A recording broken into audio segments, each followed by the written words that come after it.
السلام عليكم ورحمة الله وبركاته دمان أصحابتا جمعة وناكسن waxaan rajeynayaa inaad dhammaantiin caafimaad qabtaan meel walba joogtaan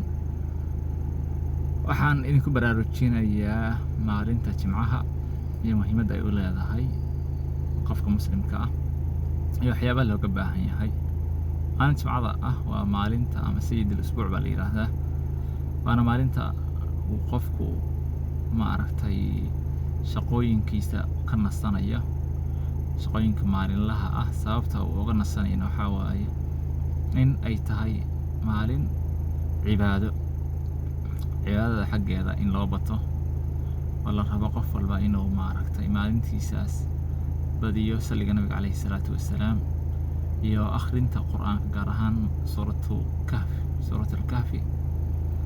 suuraddaas fadligeeda waxaa ka mid ah qofkii akhriya maalinta jimcada isbuucaas inuu ilaahay subxaana wa tacaala hareer marin doono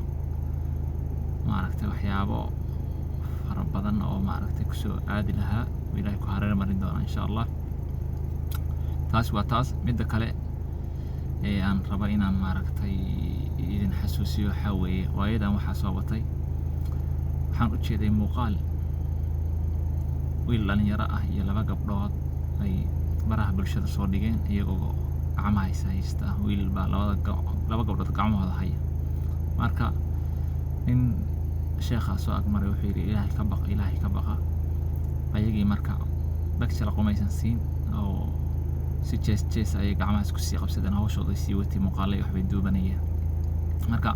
falcelintii bulshada xaggeeda ka timid ee ahayd in maaragtay ninkaas sheekha ah la taageero waxay noqotay in asagii la eedeeyo la yiraahdo waxyaabaha kale ee waddanka dhacay dilka uu ka hadla waxyaabo noocaas kale ah marka sharku yaraan iyo weynaa midna ma laha laakiin qofka muslimka ah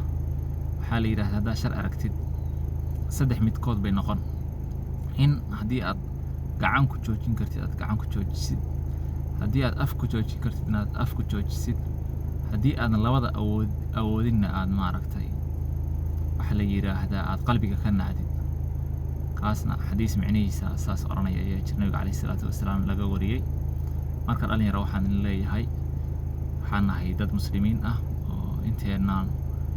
Soomaali dhammaanteed laakiin waayadan waxaan u malaynaynaa ama waxaad u malaysaa in dadkii qulubtoodii ay maaragtay ama iimaankoodii uu aad u hoos dhac ku yimid iimaankuna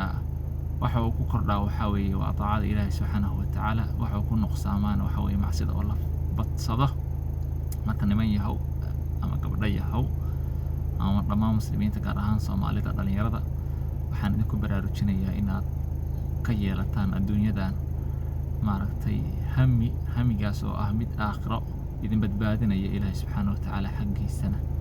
aad ku helaysaan ajar iyo abaal jannadiisana aad ku mutaysan doontaan wax walba oo idin dhibaya qof walba uu yaqaanaa wixii dhibaya naftiisa wixii aan sharci ahayn uu yaqaanaa inuu maaragtay naftiisa ku baraarujiyo waxaa naftayda iyo naftiina kula dardaarmaya cabsida ilaahay subxaanahu wa tacaala meel walba aad joogtaan khayr baan idin rajeynaya aad baan idin salaamay